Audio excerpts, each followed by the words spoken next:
Hey guys, I wanted to share with y'all what seasonings I use whenever I cook because I didn't want to have to just show them every time I cook.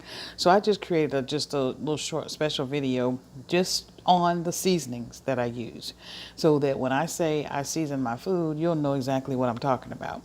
I don't use salt when I can help it, but if I do use salt, I will use the pink Himalayan salt. And I use, of course, pepper. I use Mrs. Dash all over everything, and I have just about every flavor she has. So it depends on what you're cooking, which one you choose.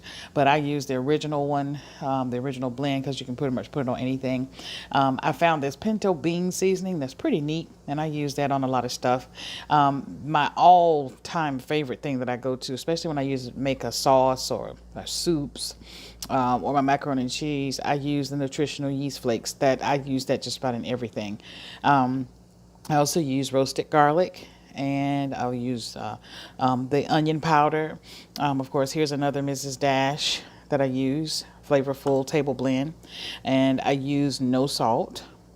And I also use, this is paprika. I use that sometimes. I love to use the turmeric, so I use that a lot.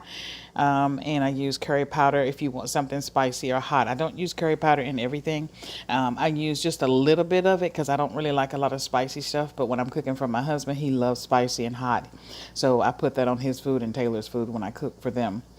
So pretty much that's what I use on everything. And if I want to sweeten something, I have the packs of stevia, the packs of Splenda, the packs of monk fruit. So, of course, I choose from, one of those if I want to add a little, sweet taste to it. And so that's what I pretty much use. I don't use sugar anymore. I don't even buy sugar anymore. If I had to use sugar, then I would probably use coconut sugar or something like that. But these are the seasonings that I always use. So I just wanted you to see what I use. So when I say I'm going to season my stuff, you'll know exactly what I'm talking about. And the good thing about this seasoning is because there's no salt in any of them, it really doesn't matter how much you use. I mean, you can't overuse, in my opinion, because there's no salt in them. It just adds more flavor. And of course, with the pink Himalayan salt, that's of course different. But I try not to use any salt at all. And the no salt tends to help. It has like sometimes a little bitter aftertaste to me, so I don't use a lot of that either. I pretty much use just about in everything what I just showed you. All right, so I just wanted you to see that. All right, there you have it.